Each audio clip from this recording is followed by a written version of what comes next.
Le premier enjeu que je voudrais aborder, c'est la dépendance au pétrole. Et les prix des carburants en sont un bon indicateur vis-à-vis des ménages. Le second, c'est la pollution atmosphérique, la pollution dans les zones urbaines, dans les villes, particulièrement via les oxydes d'azote et les particules. C'est un enjeu majeur, particulièrement vrai dans les grandes mégalopoles des pays émergents. Aujourd'hui, dans nos pays à nous, industrialisés comme la France, c'est un sujet qui reste important, mais qui a quand même connu des améliorations significatives, puisque depuis les années 90, on a une baisse des émissions de ces polluants de 50%. Enfin, troisième aspect majeur, le changement climatique, c'est-à-dire les émissions de gaz à effet de serre et les émissions de CO2, qui sont un enjeu majeur du futur pour la planète. La conférence de Lima est un exemple de cette préoccupation. Trois axes d'amélioration pour essayer de résoudre tous ces paramètres. Le premier, c'est l'organisation de la mobilité.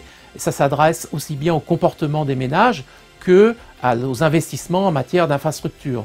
Le second, c'est de fournir des carburants dont l'impact soit moins important en termes, par exemple, de gaz à effet de serre, c'est-à-dire par exemple les biocarburants, l'électricité quand elle est produite de façon neutre en carbone. Enfin, troisième point, les technologies des véhicules, élément majeur et clé pour la réduction des consommations d'énergie dans le futur. Les comportements de mobilité et le rapport à l'automobile diffèrent suivant les zones géographiques. Sur les marchés matures, comme en Europe, on a observé une progression de la part automobile dans les déplacements quotidiens, puis une stabilisation, et on observe depuis le début des années 2010 une réduction de cette part, au profit d'autres modes de transport comme la marche à pied ou le vélo et les transports en commun. En parallèle, les usages partagés de l'automobile apparaissent et progressent, comme le covoiturage et l'autopartage, qui permettent de réduire le coût d'utilisation de l'automobile. Dans les pays émergents, comme l'Inde par exemple, la part de l'automobile dans les déplacements est encore faible, mais elle progresse. Les ménages délaissant progressivement l'usage du 2 ou 3 roues pour s'équiper d'une automobile au fur et à mesure de la hausse de leurs revenus.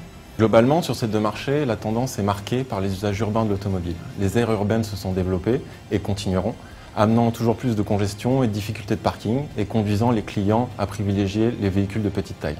De plus, ces véhicules sont moins chers à l'achat, ce qui reste un critère fort, mais également à l'usage car ils sont particulièrement adaptés aux usages urbains. Tout cela les rend très attractifs pour les clients, maintenant, mais aussi pour le futur. Les ménages sont à la recherche de la meilleure combinaison possible de moyens de transport, suivant l'offre à laquelle ils ont accès.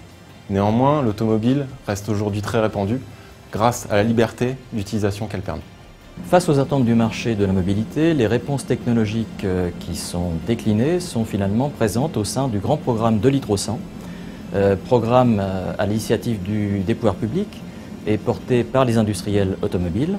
Ce programme a pour objectif de mettre sur le marché un véhicule à coût abordable, dans une échéance relativement courte, puisqu'on parle de 2018 à 2020.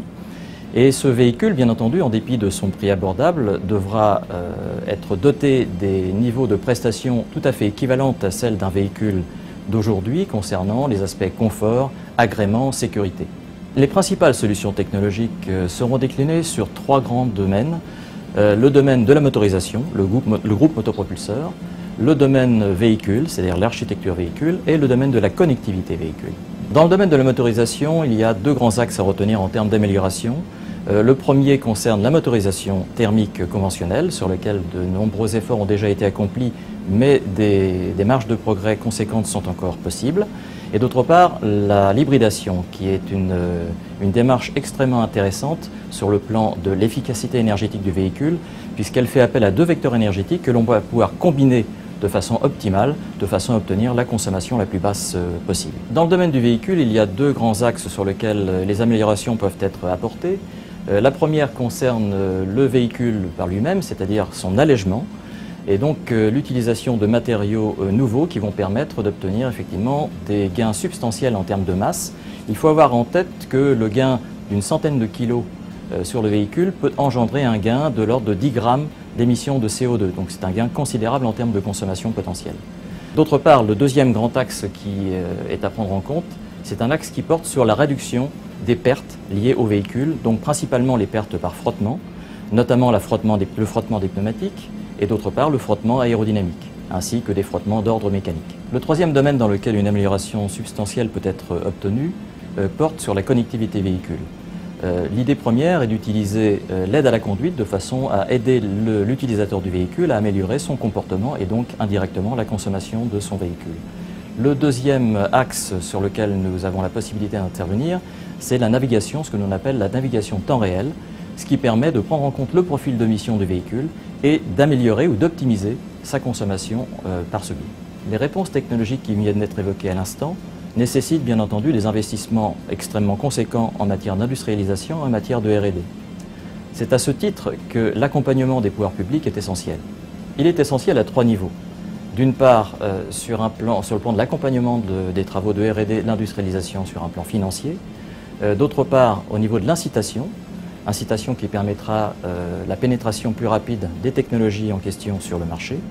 Et également au travers de l'infrastructure, puisque les pouvoirs publics pourront accompagner le déploiement d'infrastructures comme la recharge électrique pour des véhicules qui nécessitent effectivement cette technologie.